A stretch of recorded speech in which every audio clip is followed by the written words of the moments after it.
नमस्कार, राम राम। मैं आचार्य कुलदीप।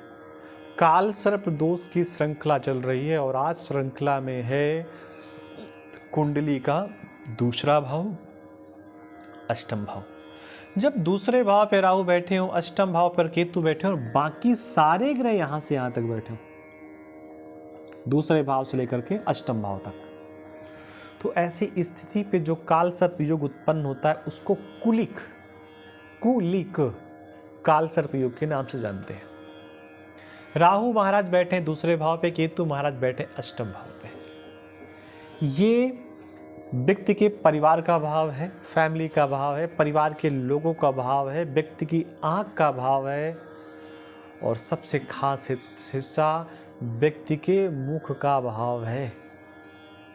जिनकी जन्म कुंडली पर यहाँ और यहाँ राहु केतु बैठे होते हैं, उनके मुख की आकृति, मुख को देख करके ऐसा लगता है सब खा जाएंगे, ये छोड़ेगा नहीं किसी को।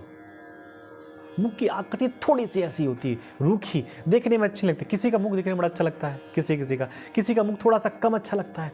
ये स्थिति उत्पन्न हो सकती है। यहाँ अष्टम भाव है। अष्टम भाव व्यक्ति के आयु का भाव है। व्यक्ति डरता किस चीज से है? आयु से, आयु के खंडित होने से। कौन ऐसा है जो मरना चाहता है? व्यक्ति के मरने के बाद भी उसके नाम के पंखे मंदिरों की दीवालों पर लटके रहते हैं। मरना कौन चाहता है? ऐसे व्यक्ति को सबसे बड़ा भय अपने जीवन से संबंधित रहता है। सबसे बड़ा भय अपनी आयु से संबंधित रहता है। सबसे बड़ा भय ऐसे भय से रहता है जिसको जानता ही नहीं है। एक ऐसा भय जिसके बारे में उसको पता ही नहीं, लेकिन उसको भय है कहीं से कुछ आ सकता है। ये स्थितियां ऐसे व्यक्ति के जीवन में हो जाती हैं जिनके जीवन में कुलिक नामक काल सर्प योग उपस्थित होता है। ऐसे व्यक्ति को आर्थिक धन का भाव भी है। राहु बैठा है, धन खा जाएगा, पता ही नहीं चलेगा कहां से खा गया। ऐसे व्यक्ति को आर्थिक परेशानियों से कई बार जूझना पड़ता है। कई बार पारिवारिक कलह से भी बहुत जूझना पड़ता है। अच्छा, ऐसा क्यों? उसका एक और कारण है कि दूसरे भाव पे जब राहु बैठ जाएंगे तो कुछ ऐसा व्यक्ति खाएगा जो अच्छा नहीं होगा। बाद में निगल दे, उगल दे, वो अलग विषय है। उल्टी कर दे, वो अलग विषय है। लेकिन ऐसा मुख से खाएगा जो ठीक नहीं है। कुछ गड़बड़ सड़बड़ खाएगा ही खाएगा। और गड़बड़ खाएगा तो शब्द भी मुख से निकलते हैं। निकले हुए शब्द चोट पहुंचाएंगे किसको? परिवार को। और फिर उसी परिवार से व्यक्ति को हताशा, निराशा, उपेक्षा, तिरस्कार, ये बहुत कुछ मिलेगा। उसे ऐसा लगेगा मैं करता तो सब इन्हीं के लिए हूं, लेकिन फिर भी ये सब चीजें क्यों होती हैं? जीवन में आर्थिक पक्ष बड़ा कमजोर हो जाता है। बड़े संघर्ष के बाद व्यक्ति आगे बढ़ पाता है।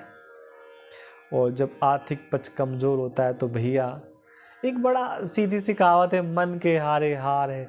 इस कहावत को थोड़ा परिवर्तित करिए, धन के हारे हार है। धन नहीं है तो कुछ नहीं है जीवन में। ये तो थोड़ा सा हमको भी समझ में आता है।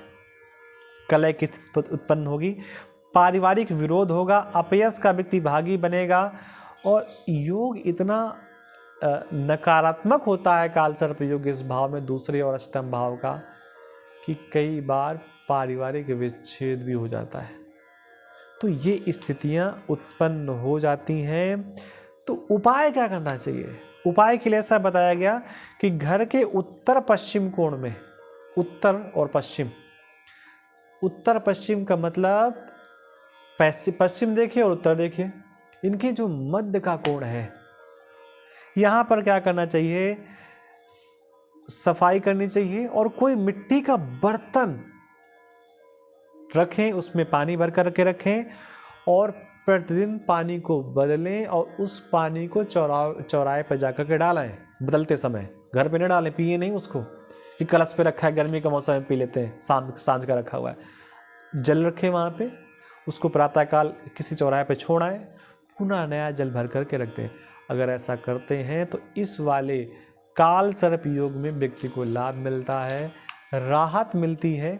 और जो मैंने चीज़ें बताई, इन सारी चीज़ों से बड़ी राहत मिलती है एक बात और, ऐसे व्यक्ति को कुछ भी भोजन करने से पहले सोच समझ करके भोजन करना चाहिए कि ये हमारे योग करने है या नहीं। आज के संस्करण में इतना ही। चैनल को सब्सक्राइब कर दें, निवेदन है इसको लाइक भी करें, शेयर भी करें। आप सबको पुनः राधे कृष्णा, नमस्कार, जय जगन्नाथ। आपका जीवन मंगलमय हो।